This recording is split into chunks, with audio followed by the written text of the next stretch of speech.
Two girls recorded their killer. 5 years to catch him.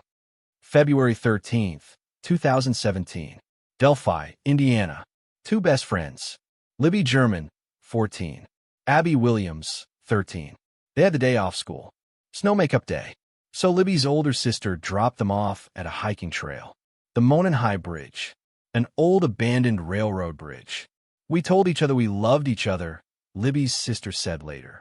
And that was the last time I saw her. At 2:07 p.m., Libby posted a photo to Snapchat. Abby walking across the bridge. Then silence. They were supposed to meet Libby's dad at 3:15 p.m. Never showed up. By 5:30 p.m., family started searching. Called police. The next morning, February 14th, over 100 volunteers joined the search. And around noon, they found them. Half a mile from the bridge. In the woods near Deer Creek. Both girls. Dead. Throats cut. But here's what changed everything. Libby's phone was still there. Still recording. Police found a video. 43 seconds long. A man walking behind the girls on the bridge. Getting closer. And then his voice, guys down the hill. Libby had recorded her own killer. 4 days after the murders, police released the image. A grainy screenshot from Libby's phone. A man on the bridge. Wearing jeans. A blue jacket. Hands in his pockets. They called him Bridge Guy. Then on February 22nd, they released the audio. 2 words, down the hill. The video went everywhere. National news. Every podcast. Every true crime YouTube channel. Millions of people saw that man. Heard his voice. Tips flooded in. Thousands of them. Police followed every single one. But nobody knew who he was. A month passed. Then a year. Then 2 years. The case went cold. In 2019, police released a new sketch. Different from the first one. Younger looking. They said they had a new direction. But still, no arrest. In 2021, they announced they were looking for someone using a fake social media account. Anthony_shots. Someone who'd been talking to Libby online before she died. They arrested the guy behind the account. Keegan Klein. Child pornography charges. But he wasn't the killer. The murders were unsolved. 5 years. Then 5.5. And then in October 2022, police made an arrest. His name? Richard Allen. And he'd been living in Delphi the entire time. Richard Allen. 50 years old. Pharmacy technician at the local CVS. Married. 1 daughter. Lived in Delphi since 2006. He worked at the CVS on Main Street. Right in town. Where everyone knew everyone. For 5 years, he helped people pick up prescriptions. Made small talk. Went home to his wife. And nobody suspected a thing. But here's the part that's insane. 3 days after the murders, February 16th, 2017, Richard Allen called police himself. He told them, "I was on that trail the day those girls went missing." Police took his statement, wrote it down, filed it away, and then nothing. The tip got misfiled. His last name was written wrong. The file was marked cleared. For 5 years, that tip sat in a box. Forgotten. Until September 2022. A volunteer file clerk was going through old tips. Found the mistake. Brought it to investigators. They pulled the file. Read it again. Richard Allen said he'd been on the bridge. At the exact time the girls were there. He said he saw 3 girls on the trail. Police went back and looked at the evidence. The video. The voice. And they realized something. Richard Allen was Bridge Guy. On October 26th, 2022, they arrested him at his home. 5 years. He'd been right there. The whole time. After his arrest, Richard Allen was taken to Westville Correctional Facility. And that's when things got weird.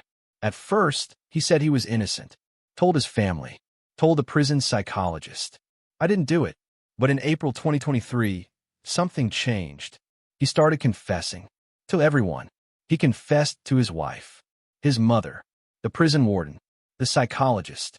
Other inmates. Over 60 confessions. In person. On the phone. In writing. "I killed Abby and Libby." He told the psychologist details. Said he'd used a box cutter. Said he planned to sexually assault them, but a van drove by and scared him. Prosecutors recorded some of the confessions. Played them for the jury at trial. But here's where it gets complicated. Allen's defense lawyers said the confessions weren't real. They said he was in solitary confinement. 23 hours a day in a cell. For months, a psychiatrist testified that Allen was psychotic, delirious, eating his own feces, saying things that didn't make sense. The defense argued, these aren't confessions. This is a mental breakdown. But prosecutors had more than just confessions. A bullet, unspent, found between the girls' bodies.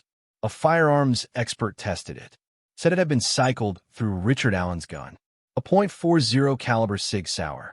The defense brought their own expert, said that analysis was flawed, called it a magic bullet. But prosecutors had something else.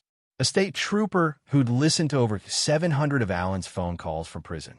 He said he recognized Allen's voice. It matched the voice on Libby's phone, the one saying down the hill.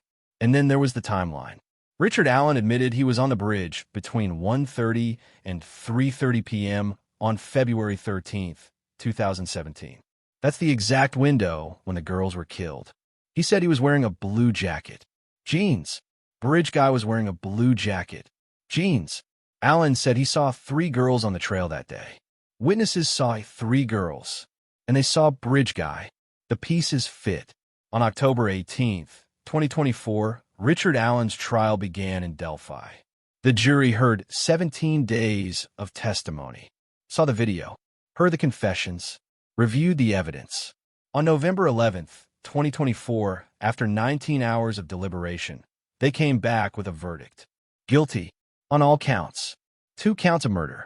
2 counts of murder while committing kidnapping. Outside the courthouse, the crowd erupted. Cheers, tears, hugs. Libby's grandmother, Becky Patty, cried as she left. It's finally over, she said. Richard Allen sat emotionless. Then he was handcuffed, led away. December 20th, 2024. Sentencing day. Libby's grandmother spoke first. I can never change my choice to let Libby and Abby go to the trails that day, she said. I hope he lives with the same fear he caused Abby and Libby in the last hour of their lives. Abby's grandmother, Diane Erskine, said this. I've watched her friends graduate college, and I wonder how many great-grandkids were murdered that day, too. Libby's mom, Anna Timmons, said Libby would be 22 now, but they don't celebrate her birthday anymore. It's too painful.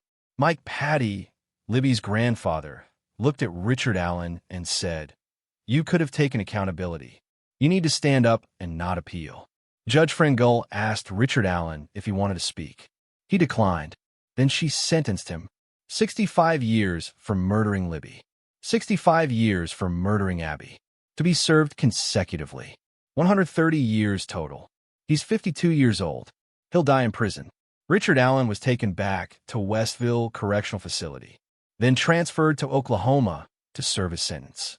His defense team says they'll appeal, say he's innocent, say the confessions were forced. But the families? They finally have justice. February 13th, 2017. 2 girls went for a walk. Libby German recorded 43 seconds of video. A man on a bridge. 2 words, down the hill. For 5 years, that video haunted town. Millions of people saw it.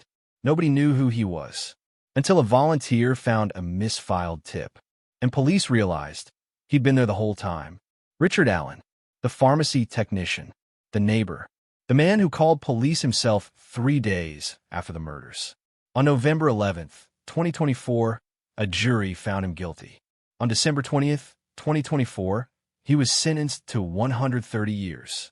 Abby and Libby didn't make it home that day, but Libby made sure their killer wouldn't either.